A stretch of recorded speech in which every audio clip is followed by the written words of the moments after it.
Satres Narkoba Polresta Denpasar meringkus seorang warga negara Inggris karena menyimpan narkoba jenis sabu dan alat suntik di hotel tempatnya menginap. Tersangka mengaku membeli barang haram tersebut dari pengedar yang sering beroperasi di Pantai Kuta.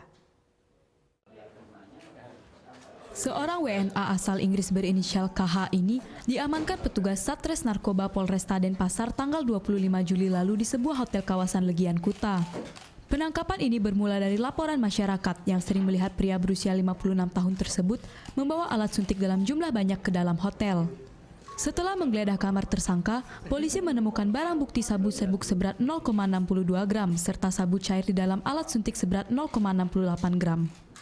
Polisi juga menyita 47 alat suntik kosong yang akan digunakan tersangka untuk mengkonsumsi sabu. Dari pengakuan tersangka, barang haram tersebut diperoleh dari seorang pengedar yang sering beroperasi di Pantai Kuta.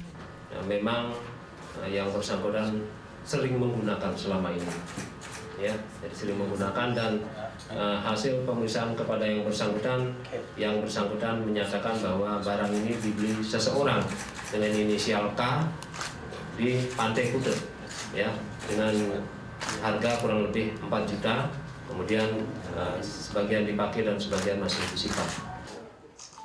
Pensiunan teknisi telekomunikasi ini pun menyesali perbuatannya dan meminta maaf kepada masyarakat Bali.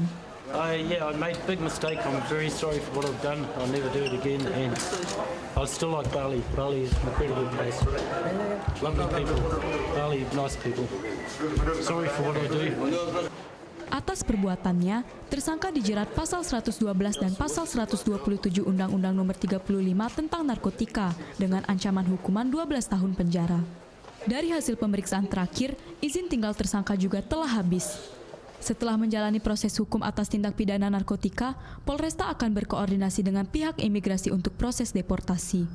Muhammad Hasanuddin melaporkan untuk NET.